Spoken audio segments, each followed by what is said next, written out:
Good afternoon. Hello. My name is Terry Martin. I'm a senior anchor at DW News in Berlin, and it's my great pleasure to be hosting this session for the Bucharest Forum 2020, involving our special guest, Mr. Mircea Geoană, who is the Deputy Secretary General at NATO, a post he took up just 1 year ago. From Romania, he has served as president of the Romanian Senate, as Romania's ambassador to the United States, and as the country's Minister of Foreign Affairs. So we're looking very much forward to talking with you, and I give the floor straight to you, Mr. Geoană. Thank you so much, Terry, and I'm so very happy to be with you today. You know how much the events and everything that the Aspen Institute Romania does is close to my heart. And also let me thank again the German Marshall Fund, the Bucharest office, for supporting this prestigious forum.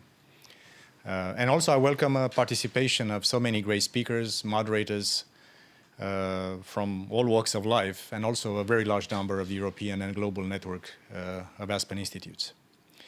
It's a little bit counterintuitive because for the first time since its inception in 2012, I am and we are not physically present for this 9th edition of the Bucharest Forum. But the fact that we are able to meet virtually underlines our ability to adapt in face of adversity, to be resilient. And this is the very topic I want to focus on today. Because we all need to be resilient, and we need to be prepared for the post-pandemic economy and geopolitics, which appear to be leading the world into a new, more turbulent historical cycle. Or as the title of the forum aptly coins it, an acceleration of history. I listened just before coming into this discussion how Presidential Advisor Dudu Ionescu mentioned on behalf of President Iohannis the fact that Romania's National Defense Strategy for 2020-2024 puts resilience at the core of the principles of good strategic governance. The efforts to enhance the social resilience and critical infrastructure must be calibrated in order to generate the capacity to respond to new type of threats, which are amplified by current global intricacies and developments, including technological advancement. I also like to thank to Prime Minister Orban, not only for his remarks at the beginning of the forum, but also because he understands, like we all do, that resilience is also a whole of government angle.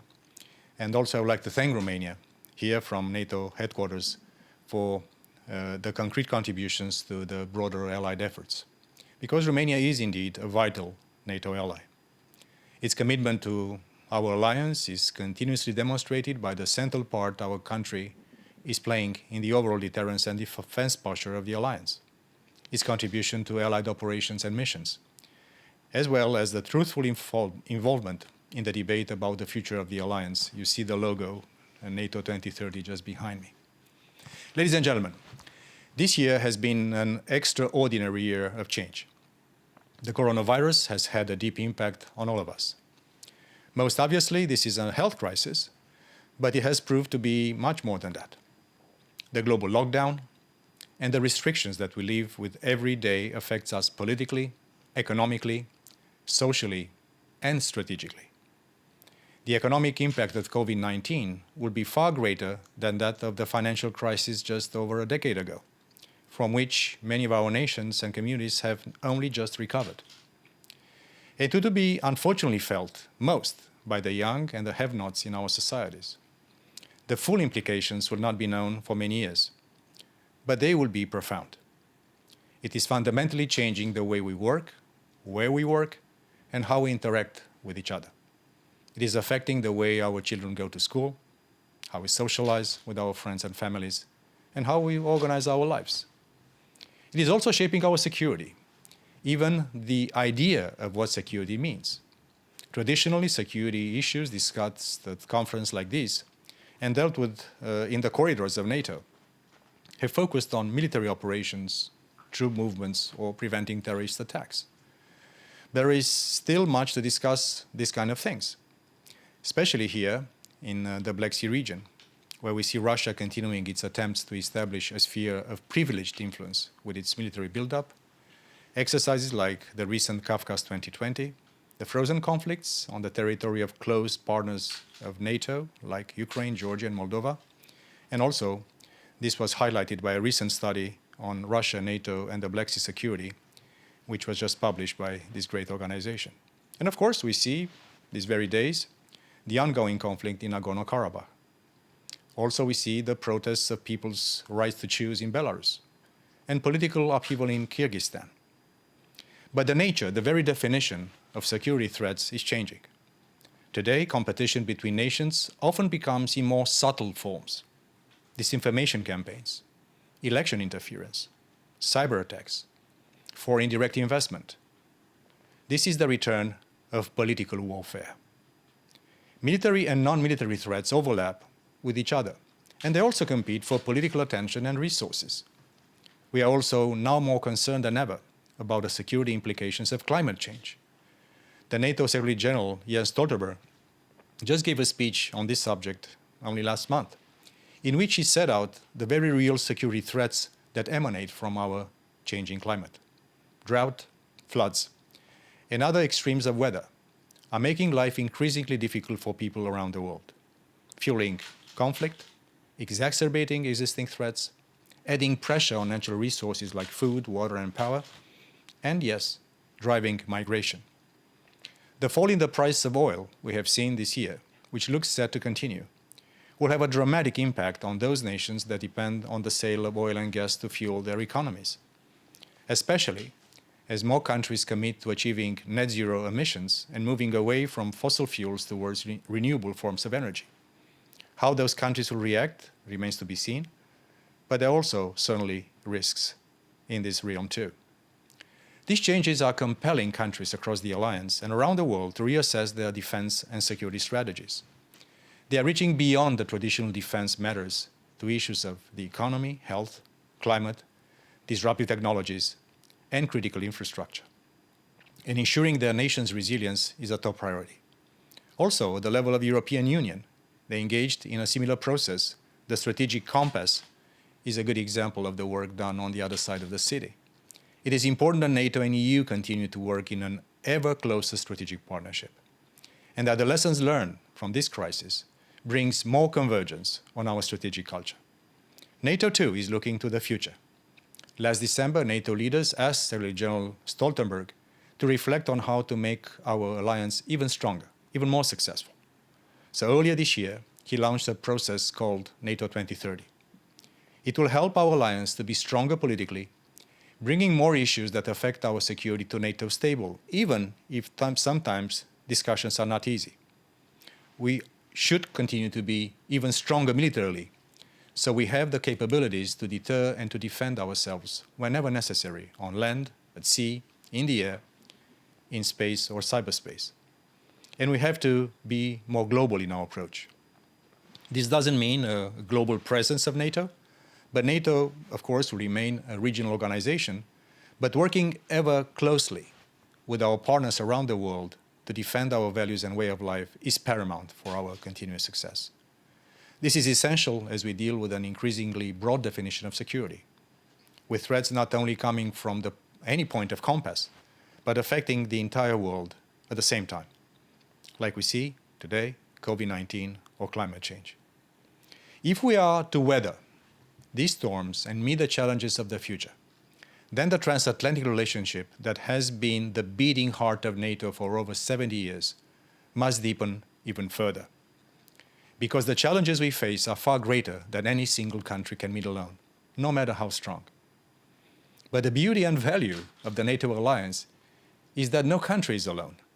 Together, we make up half of the global economy. We are almost 1 billion people, and we are at the forefront of new technology.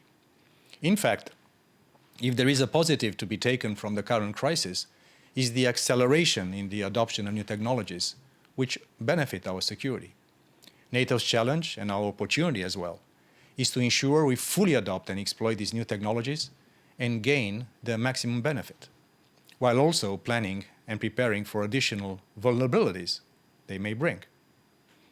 NATO's ability to innovate is what has guaranteed our military superiority, including our technological edge for the last 7 decades. But NATO and the West may now be on the verge of a new Sputnik moment, a moment where a non-Western power, not sharing the same values as we do, might actually overtake us.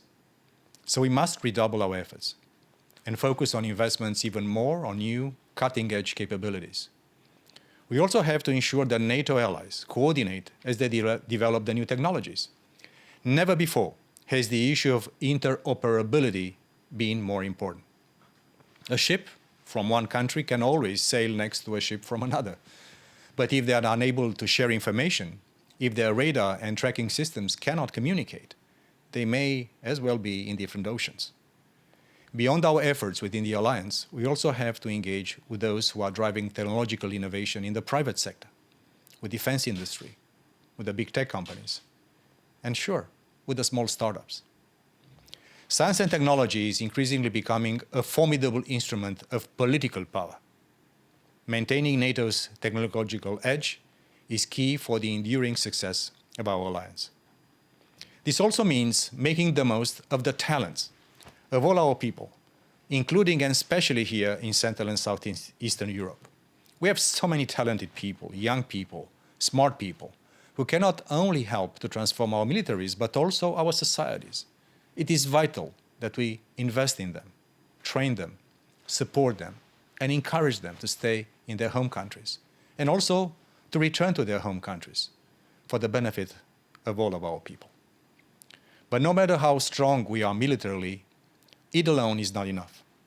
No matter what challenge you can think of, the first line of defense is a strong, resilient society, able to prevent, to endure, to adapt, and bounce back from whatever happens to it.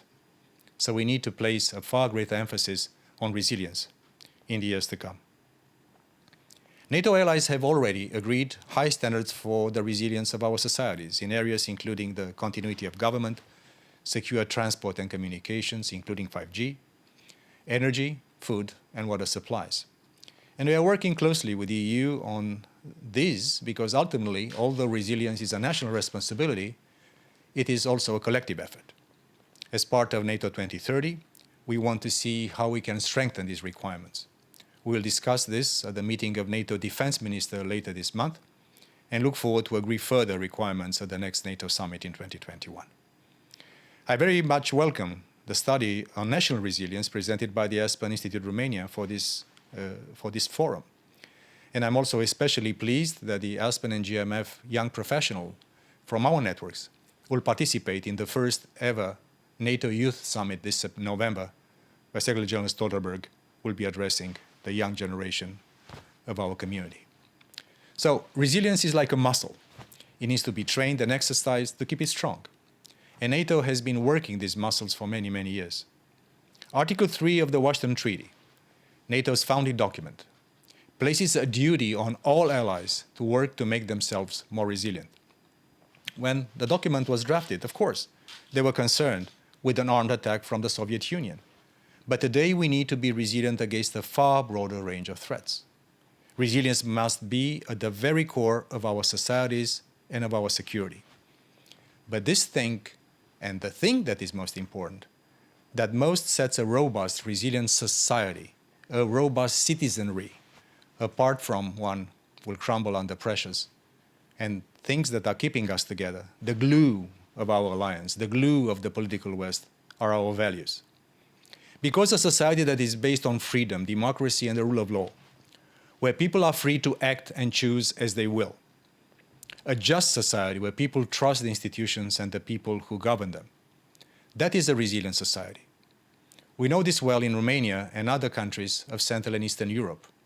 After the fall of the communist system, the prospect of membership of NATO and the European Union helped transform our nations and societies. We strengthened our democratic institutions, improved respect for minority rights, established civilian control of our militaries, and resolve border and ethnic disputes peacefully through dialogue. All of this made our nations, our societies, immeasurably stronger and more resilient, just as the absence of any of these things made the communist bloc so brittle that it collapsed almost overnight. We might constantly be on our guard for the erosion of our values, from without or from within. Freedom, democracy, human rights, the rule of law. Without these values, we place ourselves at risk. And we cannot allow that to happen. The challenges of our free societies in the political West face now are greater than any in living memory. This is why our values are so important, why our unity is so important, and why our NATO alliance is so important. Because when we stand together, work together, and protect each other, we are stronger and we are safer. Next year, the dear Aspen Institute Romania will celebrate its 15th anniversary, and the Bucharest Forum, its 10th edition. We are counting, and I am counting, on all the Aspen Global Network to continue to spur transformational and value-based leadership, continue to stimulate an educated, argument-based debate on topical issues facing our societies, and continue to put the work of the unmistakable Aspen method, where the triple helix of public, private, and civil society sectors interact and build lasting and resilient solutions for the challenges of today and of tomorrow. I want to thank you again for inviting me and having me for this great conference. And Terry, sorry for being a little bit too long, but I wanted a little bit to give, if you want, our thoughts and our reflection on this very topical conversation that you're starting today. Now I'm all yours, ready to engage in a conversation, and I understand taking questions is even more important than everything else. So I'm in your hands now, Terry. Deputy Secretary General Geoană, thank you very much for that, and I'm looking forward to having this conversation with you. And for everyone who is watching this online, I do want to encourage you to submit questions for the Deputy Secretary General. There are, I'm sure, a lot of questions floating around out there. I know I have a few just listening to your remarks. I really appreciate your remarks, your emphasis on resilience within the NATO alliance, and also your emphasis on common values that hold it together. I'll be asking you about those values and the relationship to unity in just a moment, as well as resilience. But I want to start by taking a step back and looking at your own career, having just joined NATO as Deputy Secretary General a year ago. And I wanted to ask you what you may have learned during your first year at NATO in this very, very high position that you may not have been aware of regarding NATO in the past. What have you learned over the past year that has maybe surprised you about NATO? Oh, thank you. That's a tough one. Actually, it's 1 year. Time goes by very fast.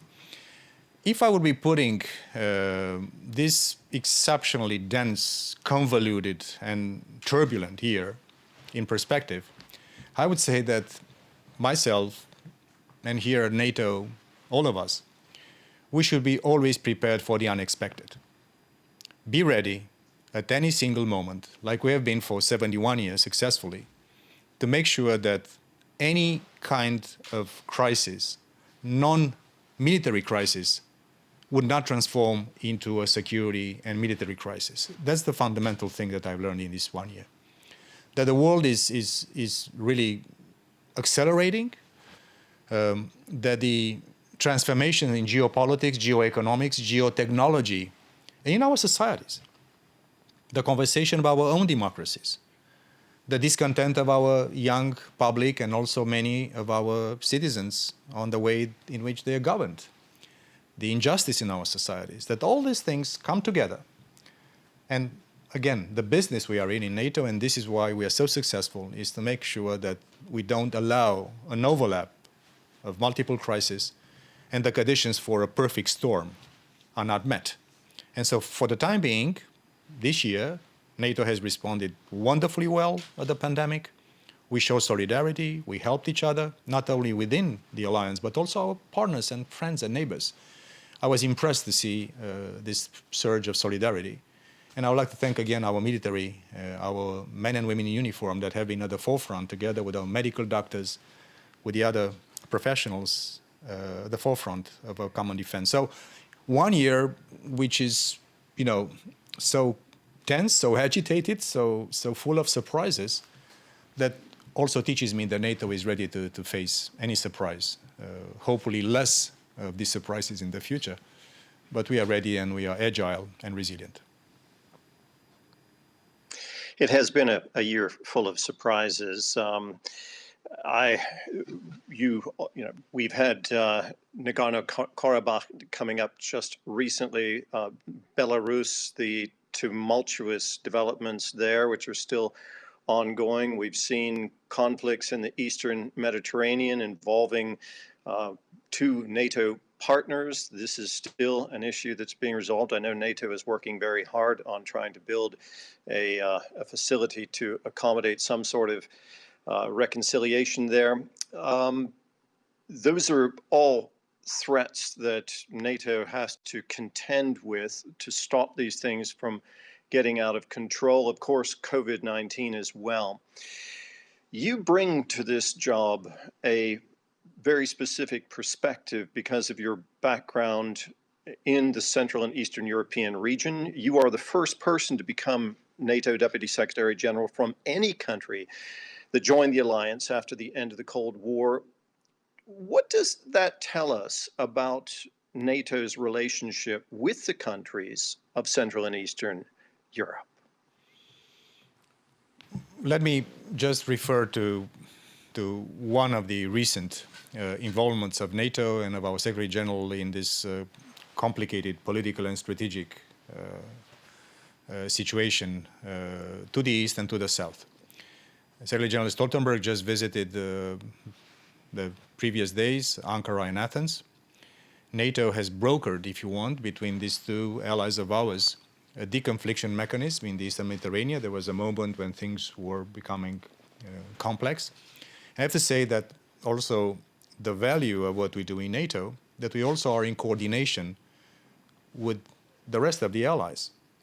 And we also appreciate very much the role of Chancellor Merkel in ensuring a broader, let's say, context, also from the European Union angle, and the German EU Council presidency, just to making sure that we de-escalate, and now things seem to be back on track. Coming back to my experience, I've dedicated my life, and I think that that's our generation in former communist Europe, to basically bringing our countries back into the West. That was the mission, that was the dream, that was the endeavor that we all embraced. It was for me and for my generation, not only people that have done politics or diplomacy like myself, but every single citizens. We were looking to this chance to catch up with the lost historical time. Because it's very difficult to explain to our Western friends and colleagues how it is to live your life in a communist country, in a closed society. And sometimes we bring this kind of vitality, this kind of desire to catch up and also make sure that we will not ever in our future history for our nations live those horrors again of war, of dictatorship, of authoritarian regimes, of people telling us how to think, when to eat, when to have heat in our homes, like it was the case in Romania. Never, never again.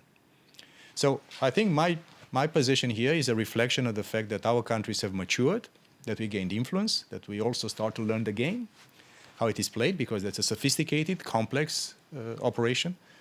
And this is an encouragement for myself, my countrymen and countrywomen, and also friends from all over this great region of ours, to be even more ambitious, leave aside any provincial complex.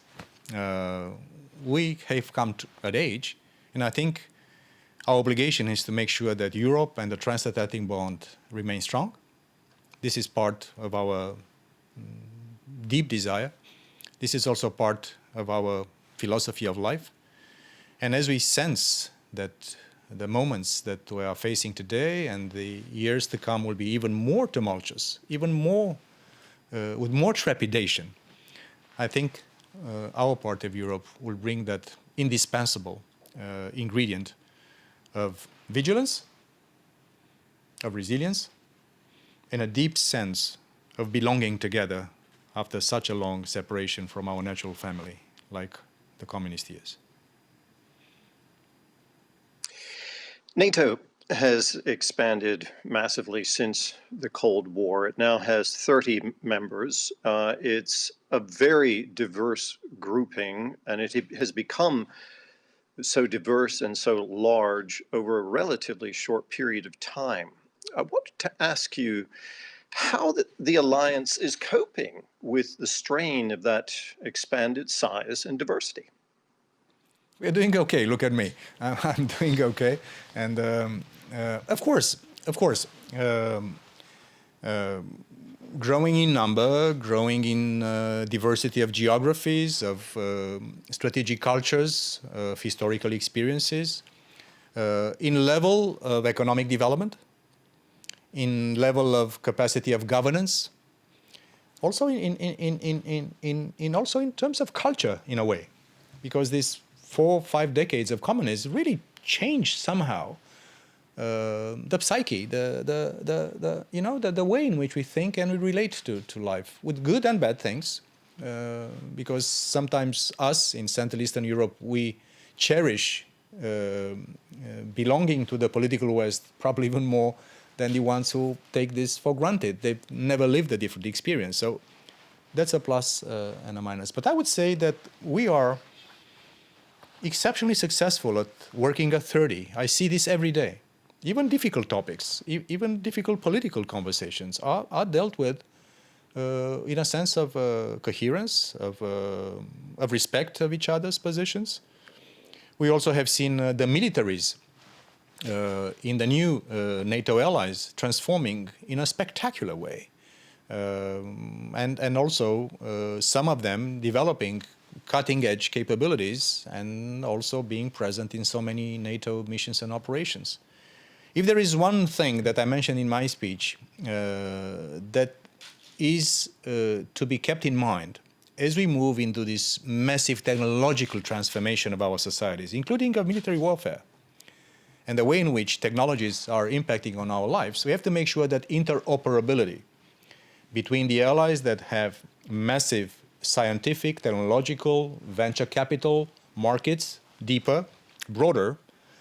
Also, we have to make sure that all the allies, irrespective of their size and economic power, are basically able to do things together, to fight together, to prepare together, to train together.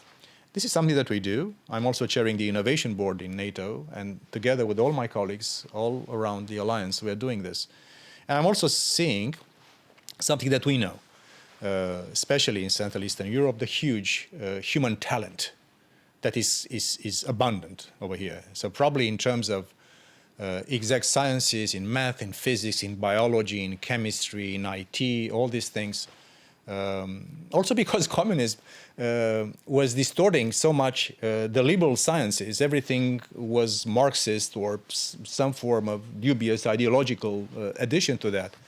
But you cannot have communist mathematics or socialist physics. They're exact sciences, and in a way, this is probably one of the most important contributions that the new allies bring to the alliance, a wealth of highly educated people. And as we are catching up also with the ladder of competitiveness, I'm convinced that NATO will continue to be stronger. 30, almost 1 billion people. That's a very, very remarkable, respectable, and influential community of nations, and this is why I believe that NATO will continue to be one of the most successful alliances in history. Also because of the contribution of the newcomers. We have a couple of questions coming in. I want to encourage more people to ask questions. I'll start picking up on those in just a short moment.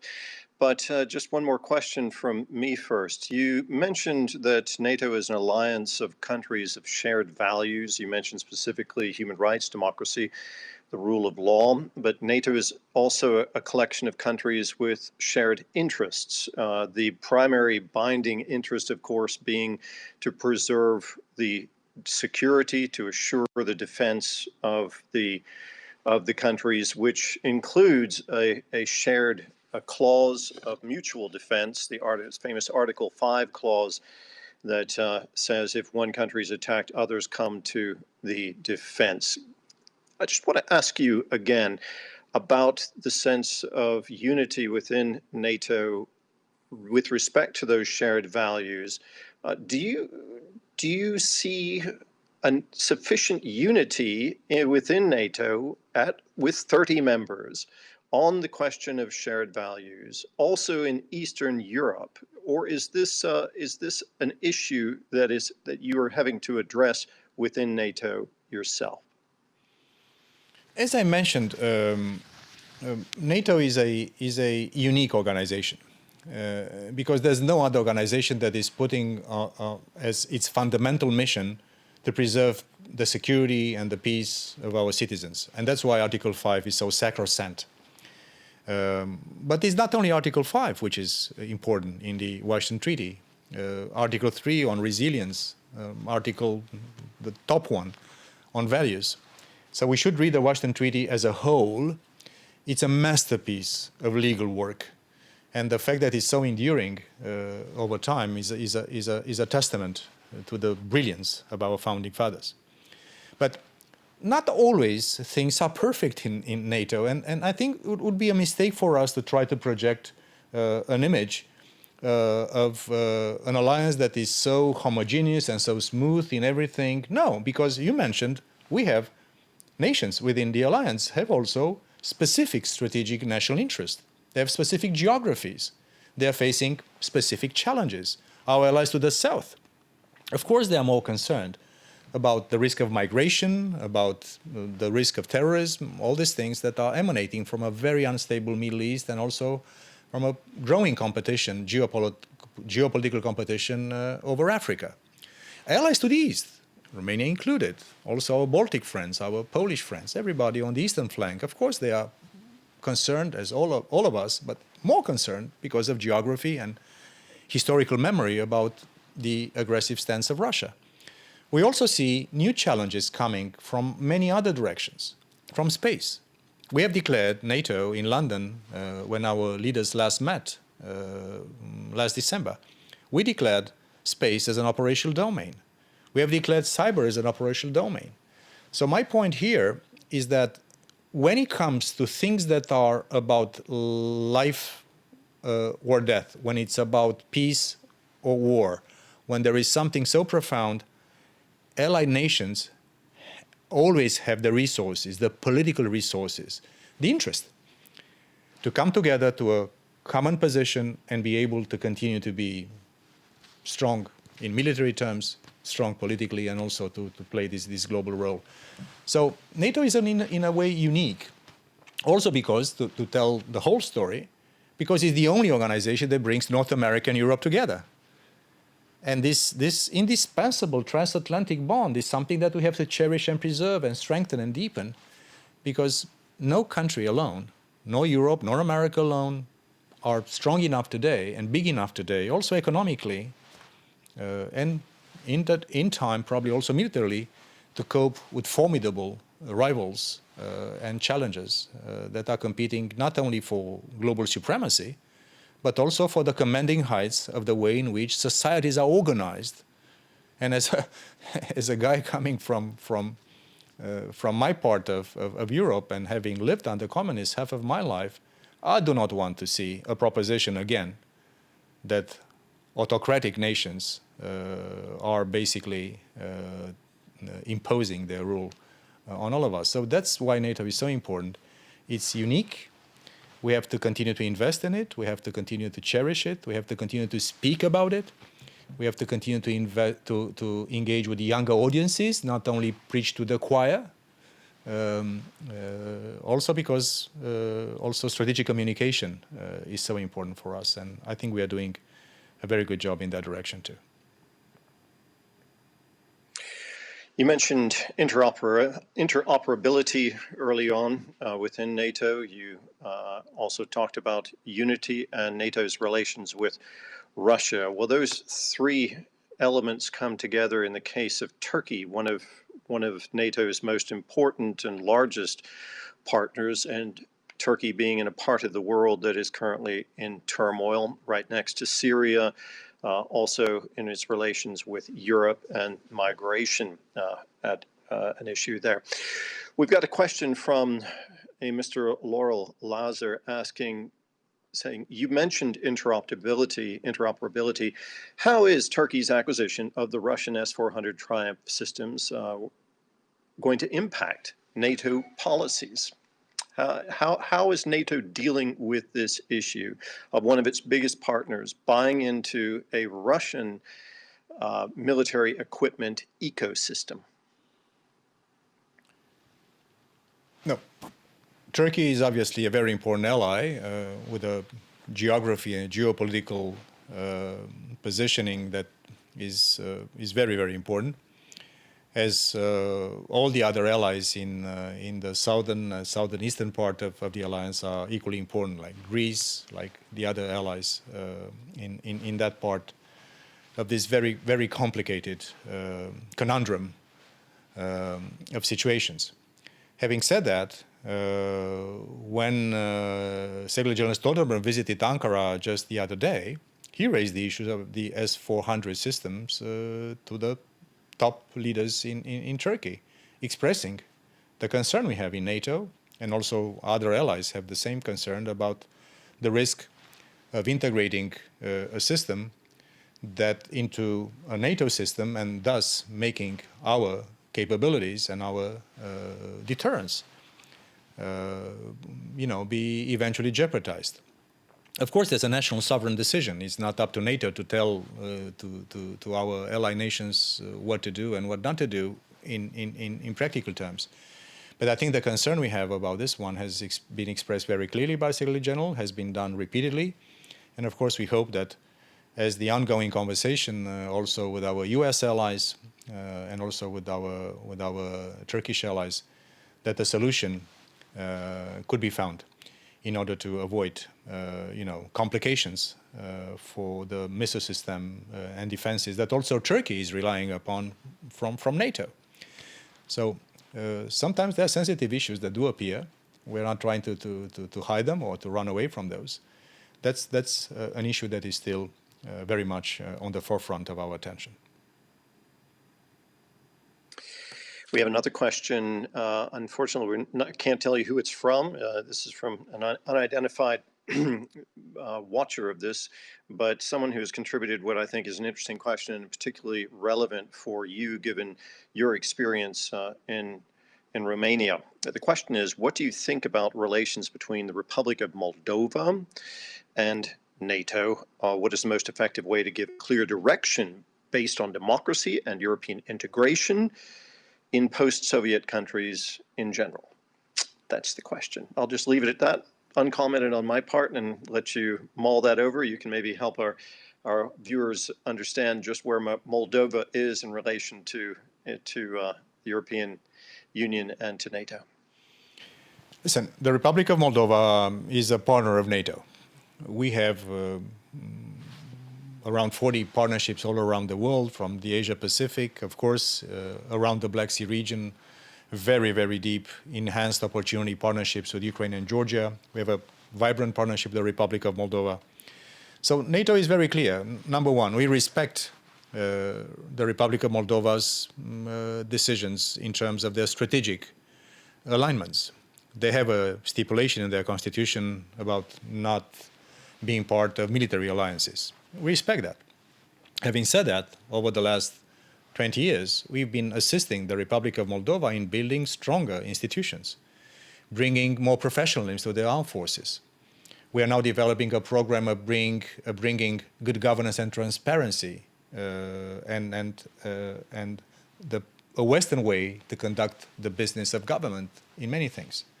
So as much as the Republic of Moldova wants from NATO, we are ready to provide with the kind of support that we provide to many of our other partners. When it comes to the European aspirations of the Republic of Moldova, I have to mention that the Republic of Moldova is one of the 3 countries where NATO and the EU are working jointly on how to basically combine, if you want, the toolboxes of the 2 organizations. The EU is a far bigger magnet.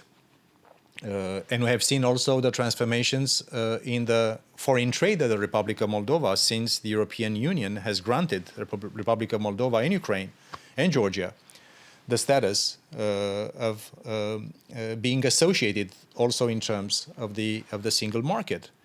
So I personally believe and hope that the Republic of Moldova and the citizens of the Republic of Moldova, irrespective of their ethnic background, to understand that Europe and the European dream is far more attractive and is far more conducive for growth, for fulfilled lives, for democracy or rule of law and freedom than authoritarian counter propositions coming from the East.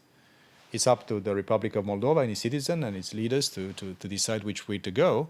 But if I will say, as a Romanian and also caring so much about Republic of Moldova, is for historical and political reasons.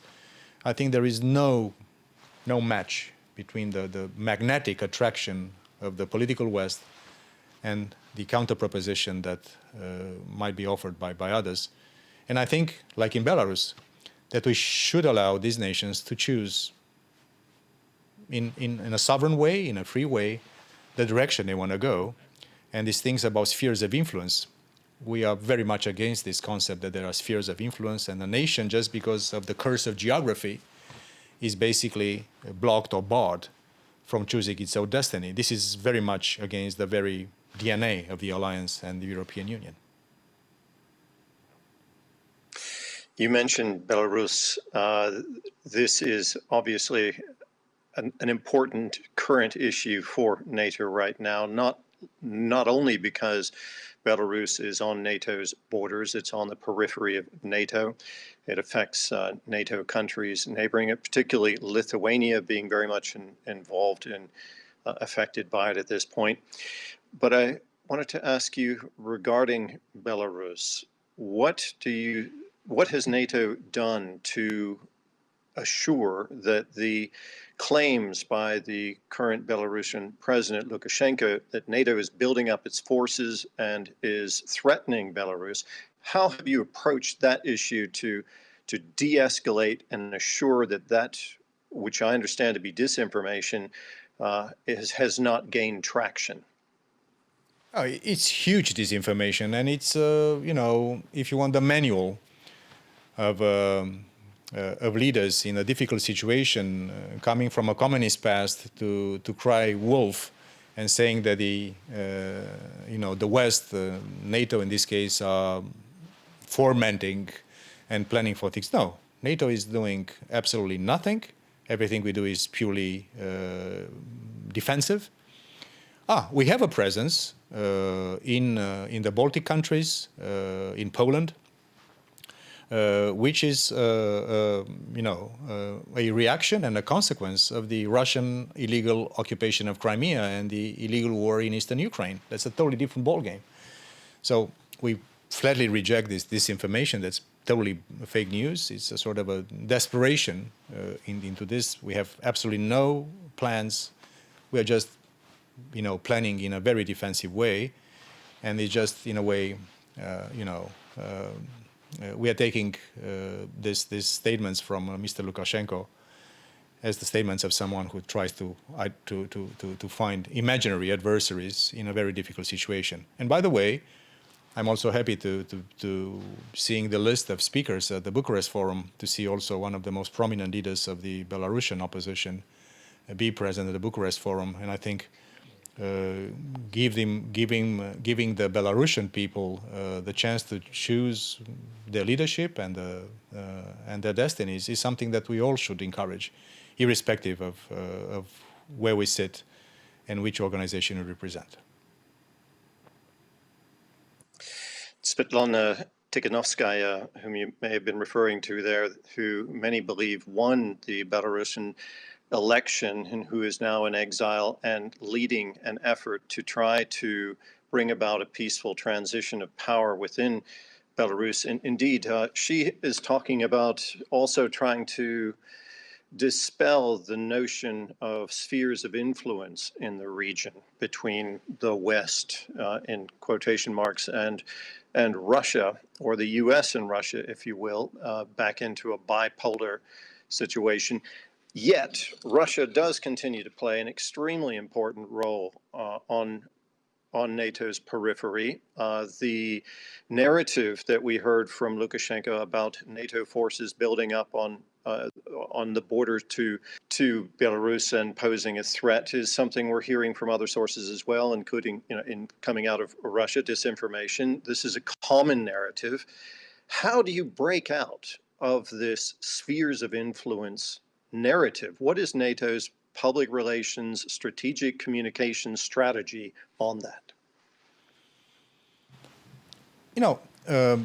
We are open societies, and that's why having freedom of our citizens, of the thoughts, also sometimes we are more vulnerable than closed societies to disinformation and manipulation.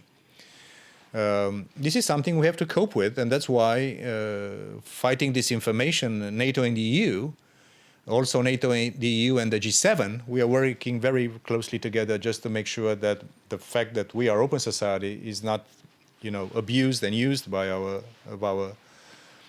some of the nations and non-state actors against, the very essence of our democratic societies. It's not always easy to communicate in closed systems because they shut down the internet when something is not going well. They create their own internets just to make sure that,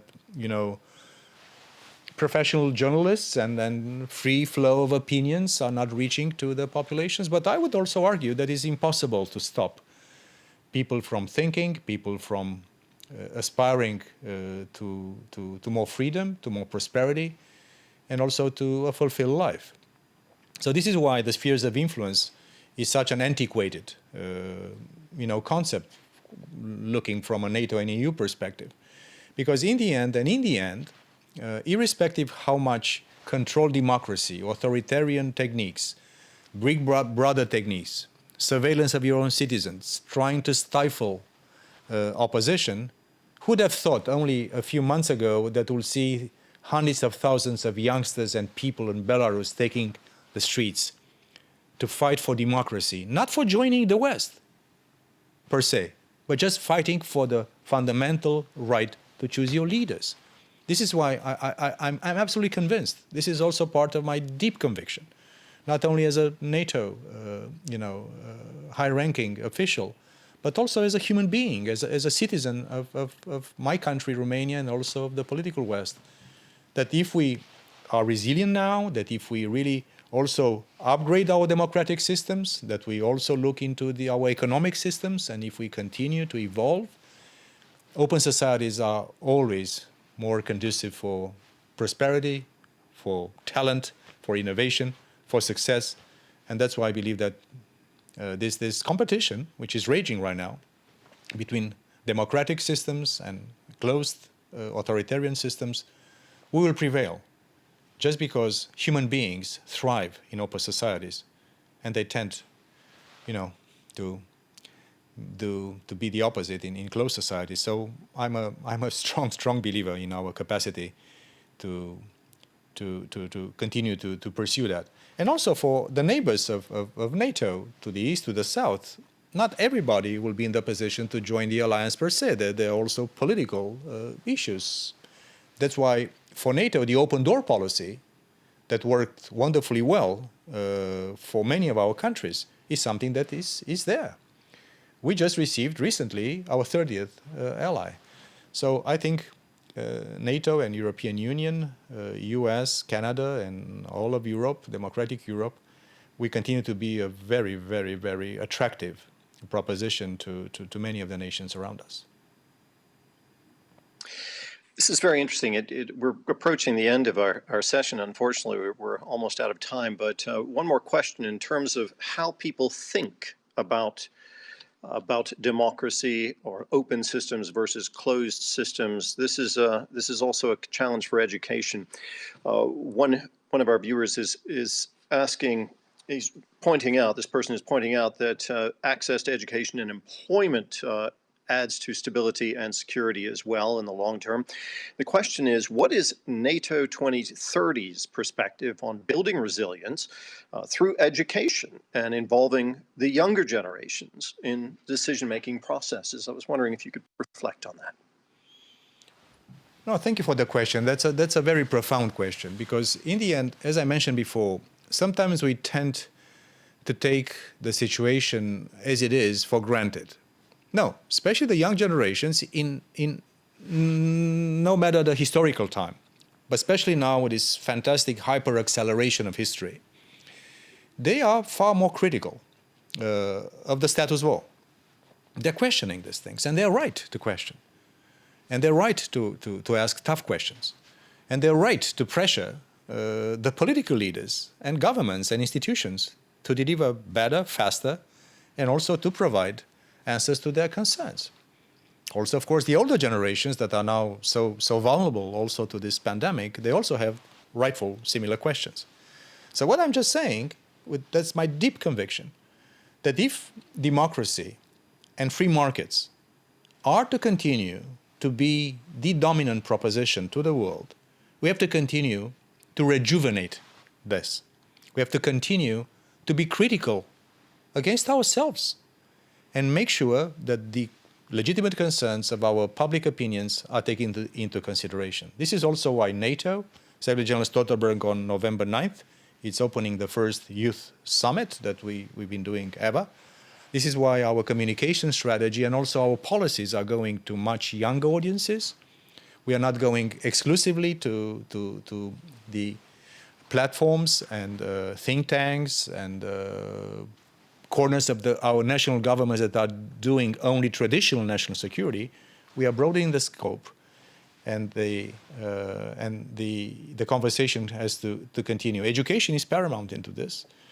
I think also the stress on our not only health systems, but also on education systems that the pandemic has put, on our universities, on our elementary schools, on our kindergartens, on the way in which parents and children and grandparents and grandkids do interact in these very difficult moments, will be one of the most important things. Future of work, skills, robotics, artificial intelligence, big data, these are transformative things. And again, as a true believer in democracy and open societies and rule of law and good governance and transparency, I believe that, like always, our democratic system is work in progress. We should not rely and sleep on our laurels. We've been very successful for many, many decades and centuries. We have a formidable competition facing us as we speak. And I think we have to get our best energies, our best intentions, and our brightest people to the forefront. And the young ones are, like always, our hope and the future of this great organization of ours. Mircea Geoană, Deputy Secretary General of NATO, thank you very much for talking with us today. That was extremely insightful. I've gained a lot from it myself, and I think we've given the people who are following us online a lot to think about as well. I'd like to thank everyone for contributing and for following us today. I want to thank the Aspen Institute Romania and the German Marshall Fund of the United States, of course, for putting together this Bucharest Forum 2020 and also this specific session with the Deputy Secretary General of NATO, Mircea Geoană. Thank you. Good luck with the forum. I'll be watching every single session if I can. Thank you so much. Appreciate it. Thank you to all who are watching, and take care.